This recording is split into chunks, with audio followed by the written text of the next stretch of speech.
La lectura se encuentra en Carta de Pablo a los Romanos, capítulo 6, versos 1 al 7. ¿Qué concluiremos? ¿Vamos a persistir en el pecado para que la gracia abunde? De ninguna manera. Nosotros, que hemos muerto al pecado, ¿cómo podemos seguir viviendo en él?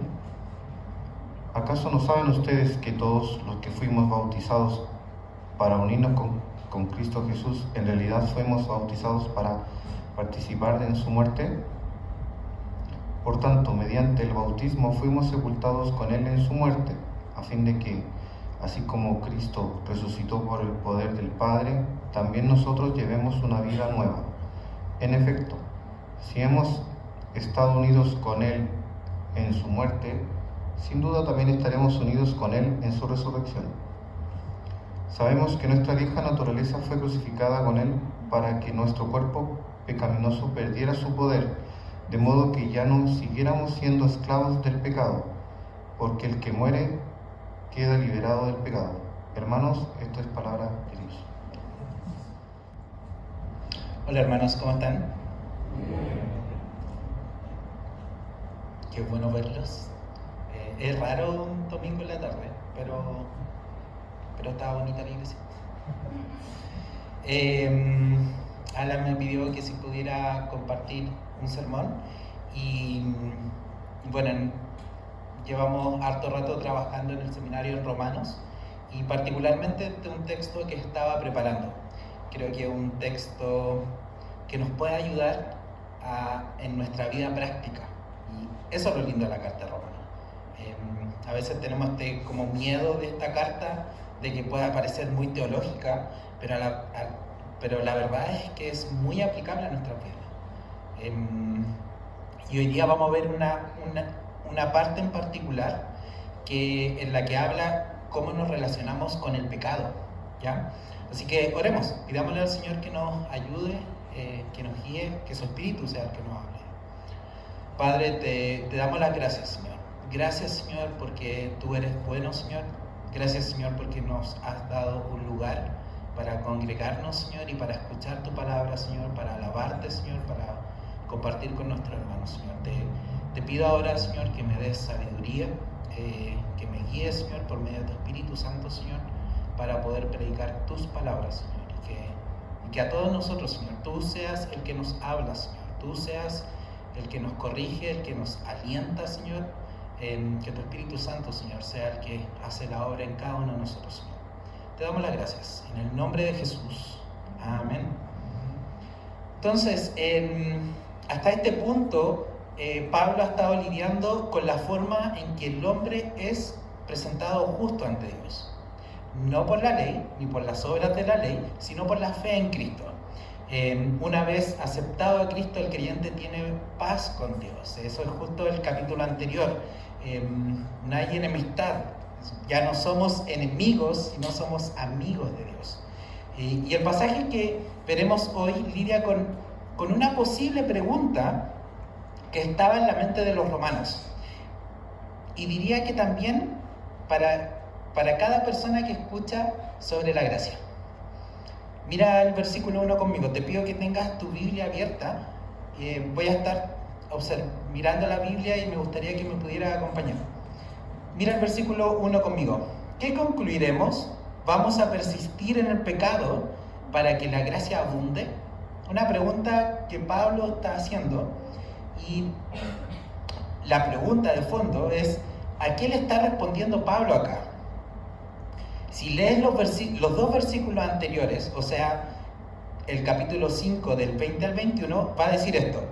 En cuanto a la ley, esta intervino para que aumentara el pecado, pero donde abundó el pecado, sobreabundó la gracia. Y así como reinó el pecado y la muerte, reine también la gracia, que nos trae justificación y vida eterna por medio de Jesucristo nuestro Señor.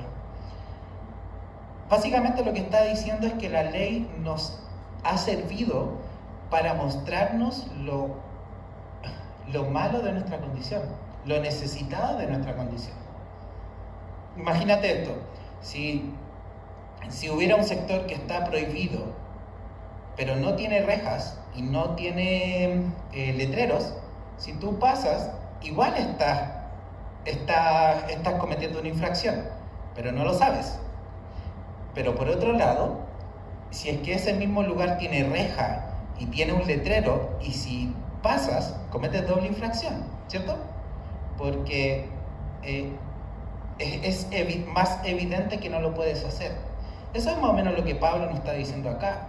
La ley viene a ser como ese letrero que nos dice lo que estamos haciendo mal.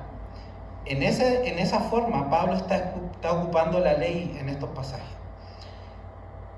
Y ante eso, la respuesta de Dios ha sido gracia abundante. Abundó el pecado, no sé si te fijaste eso, que dice abundó el pecado, pero sobreabundó la gracia. La respuesta de Dios a la cantidad de pecado ha sido gracia abundante. Y eso es algo que realmente debemos celebrar, y los romanos debían celebrar. Ahora, si estoy rodeado de gracia, si la gracia sobreabunda de mí, entonces puedo seguir pecando. De todas formas habrá más gracia. Podemos seguir pecando. Esa es la lógica a la que Pablo está apuntando. Es como una lógica media rara, pecaminosa. En la mente de los romanos podía ser como, ya si estamos llenos de gracia, podemos seguir pecando. Es una lógica rara, y creo que no la decimos explícitamente, pero a veces sí lo decimos con nuestros hechos. Pecamos porque sabemos que estamos en la gracia. Sabemos que hay perdón de Dios, ¿cierto? Yo creo que no he escuchado a nadie decir esto explícitamente, pero sí nuestros actos a veces lo revelan.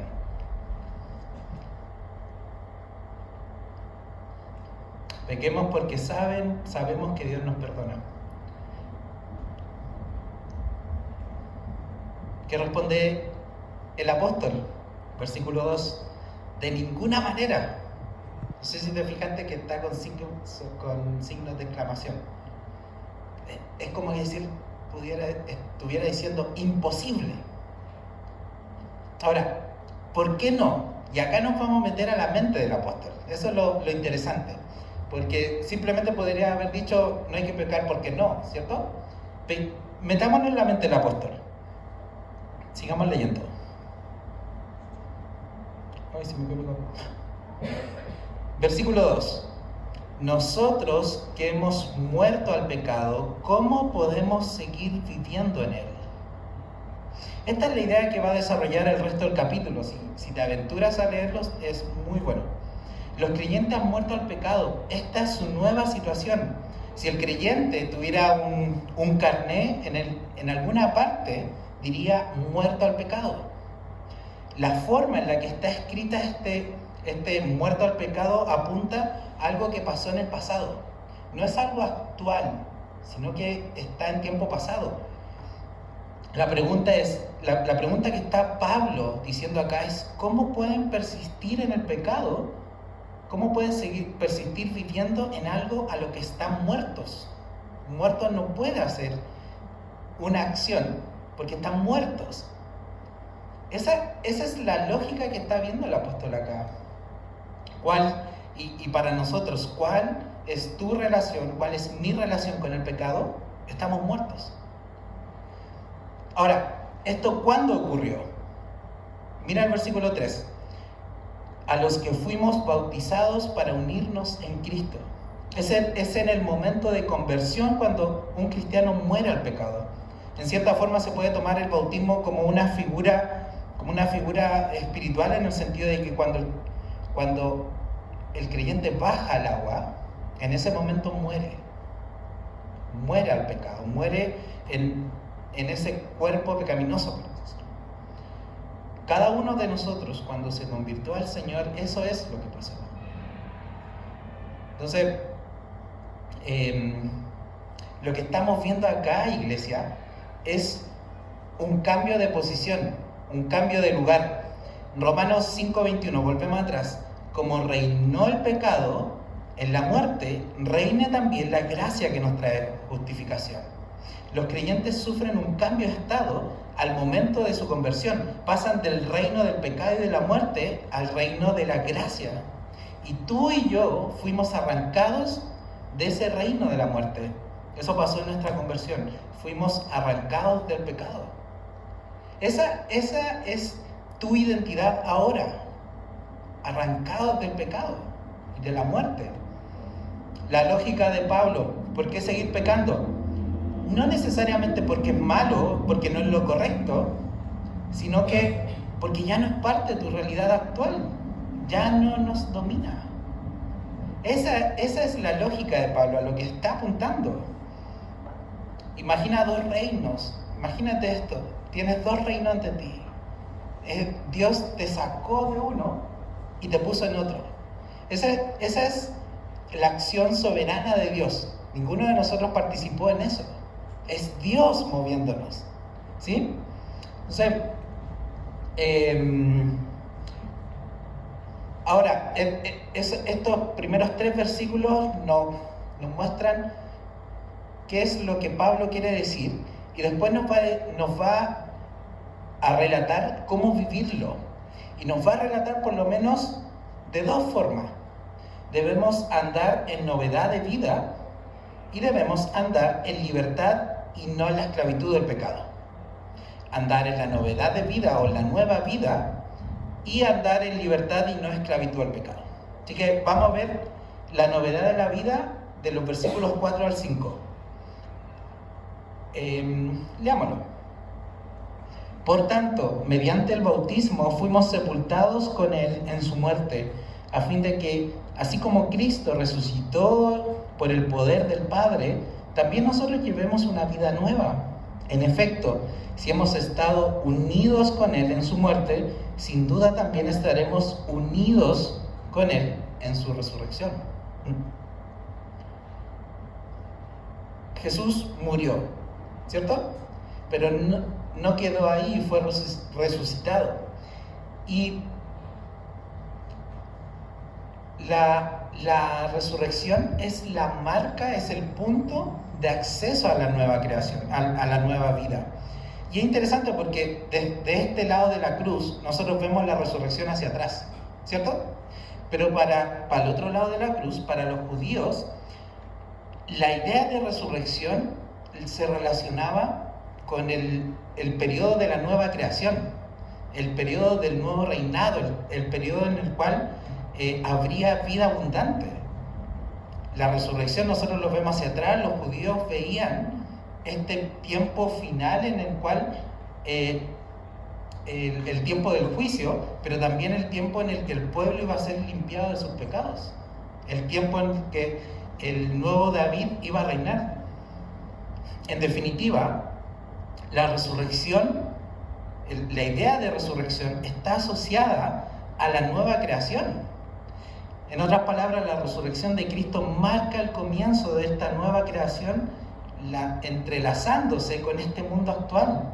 Pablo le está recordando a ellos que no simplemente murieron al pecado, sino que en ellos está brotando, creciendo y manifestándose esta nueva creación. En ellos, por su unión con Cristo, se está manifestando esta nueva creación.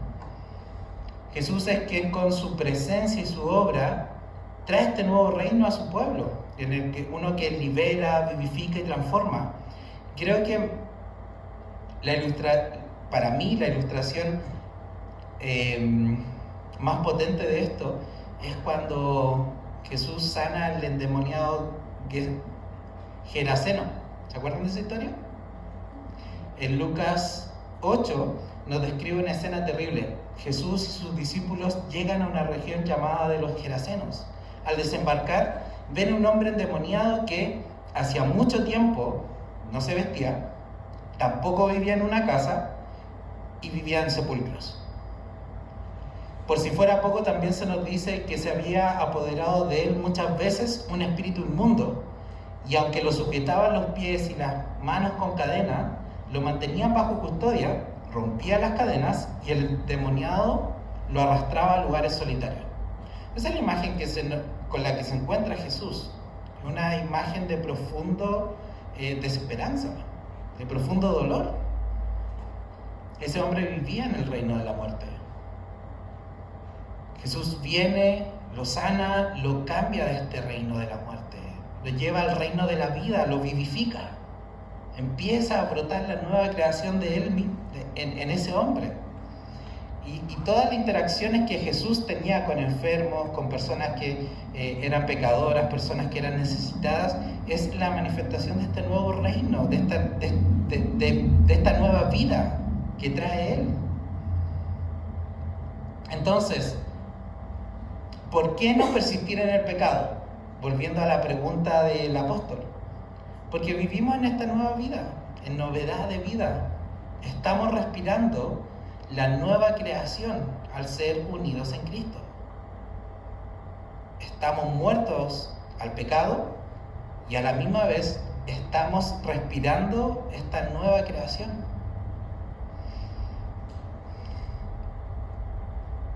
Ahora, difícil decir que esto nos va a llevar a no pecar más, ¿cierto? Hay comentaristas que también hablan sobre esto.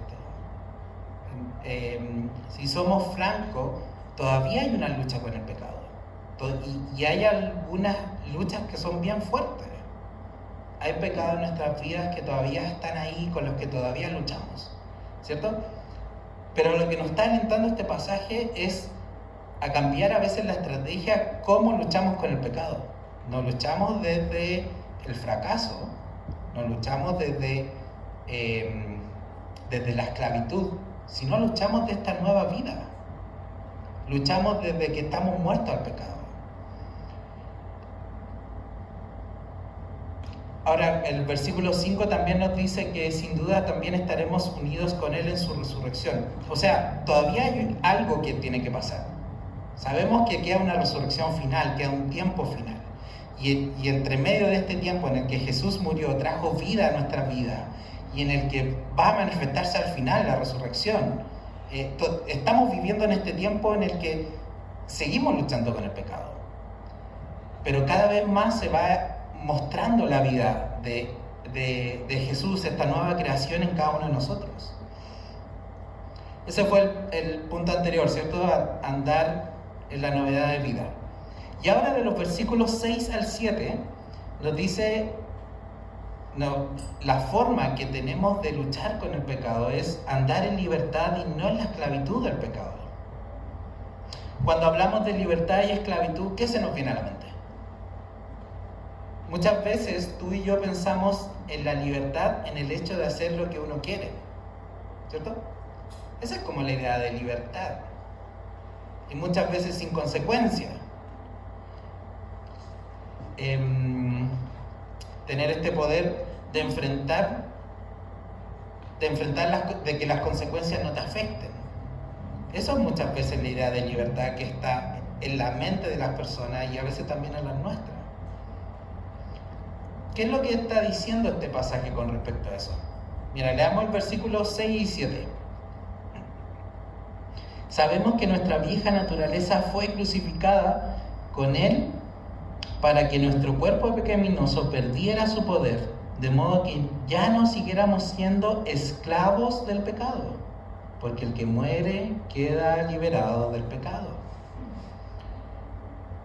Este pasaje describe al pecado como un amo que domina sobre la otra persona, como un amo que domina sobre los deseos, los intereses, los gustos de otra persona.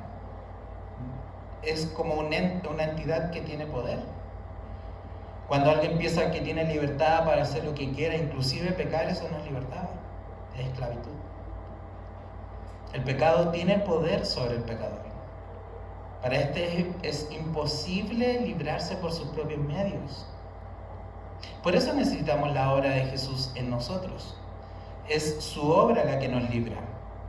¿Tenemos libertad para pecar? No. Tenemos libertad de no pecar. Hay una gran diferencia. No libertad para pecar, sino libertad de pecar. En esta novedad de vida, en esta nueva vida, en la que estamos muertos al pecado, se nos ha librado para no pecar y no someternos a esta esclavitud del pecado. Hay una serie que se llama SWAT en Netflix, no sé si alguien la ha visto, es muy buena, el pastor la ha visto. Uno de los últimos capítulos que vi era en el cual uno de los protagonistas pedía préstamos a un prestamista fraudulento. Cuento corto, él no lo pudo pagar, perdón si estoy dando spoiler, perdón pastor, no pudo pagarlo y entonces el prestamista lo obligó a hacer trabajo para él. De vez tras vez iba como creciendo su corrupción. Hasta que el personaje principal, el oficial, se entera y en vez de retarlo, va al prestamista y paga su deuda. Es un ejemplo burdo, pero el pecado se parece a este prestamista que te demanda más y más y más y más, que nos hace presos por nuestras acciones. Es Cristo quien paga la deuda y nos libera. En ese sentido, el pecado ya no tiene más poder sobre nosotros. ¿Seguimos pecando? ¿Seguimos luchando con pecado? Sí, pero nuevamente luchamos desde otra postura. ¿Pecaremos para que haya más gracia? De ninguna manera, porque como cristianos podemos andar en novedad de vida en esta nueva creación que se manifiesta y porque hemos sido liberados del poder de la esclavitud del pecado. Hay una lucha de poder ahí, en que el poder del Padre fue más grande que el poder del pecado. Ahora podemos vivir como Dios desea. Ahora, piensa en esto. Llegas hoy día a la noche a tu casa, estás a punto de acostarte y viene tu hijo y te dice: mamá o papá, tenía que llevar cartulina mañana. La cartulina los domingos. Tu reacción es enojo y frustración. Otra vez la olvidaste. Dijiste que no te ibas a enojar, que no te ibas a enojar más con tus hijos. Y lo hiciste y los retaste y pecaste. O el miércoles explotas con un compañero de trabajo que te lleva hinchando toda la semana y te salen palabras indebidas, palabras indecibles. Te habías prometido no tener arranques de ira, pero lo tuviste igual. O el viernes pasado tu semana fue súper dura y querías descomprimirte un rato. Sales con amigos, tomas un poco de más. Después de todo estamos en la gracia. No hay problema con tomar tanto. Y haces cosas que no debes. Al otro día amaneces con arrepentimiento de caer en algo que dijiste que no iba a caer. ¿No son experiencias que vivimos? A veces. Piensa en tu propia experiencia, piensa en ese pecado puntual que te cuesta. Arranques de ira, mentiras para quedar bien, o verdades no tan verdades, problemas con apuestas, cigarro, alcohol. Pon el nombre, no se van a publicar tus pecados acá. Pero piensa en eso, con lo que luchas tanto. Tu forma de relacionarte con estos vicios pecaminosos, la estrategia para afrontarlo, no es desde el descontrol o desde el dominio que ellos tienen sobre ti. Ese es el primer cambio de switch. Si has recibido al Señor como tu Salvador, puedes vivir en esa novedad de vida. En el momento en que tú le entregaste tu vida al Salvador, todo el poder que llevó a Cristo a resucitar está disponible para ti. Seguimos luchando con la carne y el pecado y con grandes luchas. No podemos desconocer eso. Pero tus herramientas para luchar contra eso son diferentes. Este pasaje nos ayuda a cambiar la perspectiva desde donde luchamos, porque primero, tú y yo ya no vivimos en el reino de la muerte y del pecado. Vivimos en el reino de la gracia, la justicia y el poder. No vives atado al pecado. Segundo, caminas en esta novedad de vida, esta forma de caminar nueva. Jesús vino, te puso en este reino para caminar en una nueva vida. Esta nueva creación se está manifestando en ti. Cada vez más todos nosotros vamos creciendo en nuestra santidad, creciendo en la forma en que nos llevamos. Tenemos caída, pero seguimos por la gracia de Dios. Tercero, el pecado ha perdido su poder de dominio sobre ti. Tu relación con el pecado no es como lo tenías antes. Has sido liberado para no someterte a él. No es de la misma forma en la cual tú te enfrentabas solos a tus vicios, a tus luchas, a tus necesidades. Hoy día está el poder de Dios disponible para ti. Y cuarto, no sé si lo notaste en todo lo que hemos hablado, pero Dios está contigo. Dios está de tu parte. No tienes que venir a arreglarte para presentarte a Dios. Dios ya te conoce. Él está de tu lado, está entregándote su poder para cambiar. Él está más interesado que tú, en que tú seas cambiado. Entonces, cuando te enfrentas, cuando luchas contra ese pecado que te duele, que te cuesta, que genera dolor a otros, ese pecado que daña a otros, a los más cercanos, a los que más amas, no estás solo luchando. Aparte de tu comunidad es una expresión de la gracia de Dios. Entonces, cuando tu hijo hoy, una hora más adelante, te diga que necesitas llevar una cartulina, o tu compañero o tu jefe te presione mañana lunes, o busques aliviarte de las dificultades de la vida haciendo cosas que no corresponden, recuerda que Dios te ha dado una nueva ciudadanía. Recuerda que el pecado ya no es necesariamente la respuesta. Dios te ha dado la posibilidad de responder de otra forma. Que sea una alegre obediencia, un gozo de caminar en esta novedad de vida que Él mismo compró en la cruz para ti. Si te sientes que todavía no caminas en esta novedad de vida, en esta nueva vida, puedes acercarte a nosotros, conversar con nosotros. Feliz vamos a estar de apoyarte en tu caminar cristiano. O si no has declarado a Jesús como tu Señor y Salvador, también. Pero este pasaje nos lleva a reflexionar sobre cómo nos estamos relacionando, cómo estamos viviendo. Y es un desafío para todos nosotros. He luchado con el pasaje toda esta semana. Es confrontador, pero a la misma vez es una buena noticia. El Evangelio tiene esa capacidad de decirte cosas que suenan difícil, pero son para tu bien. Así que oremos. Me gustaría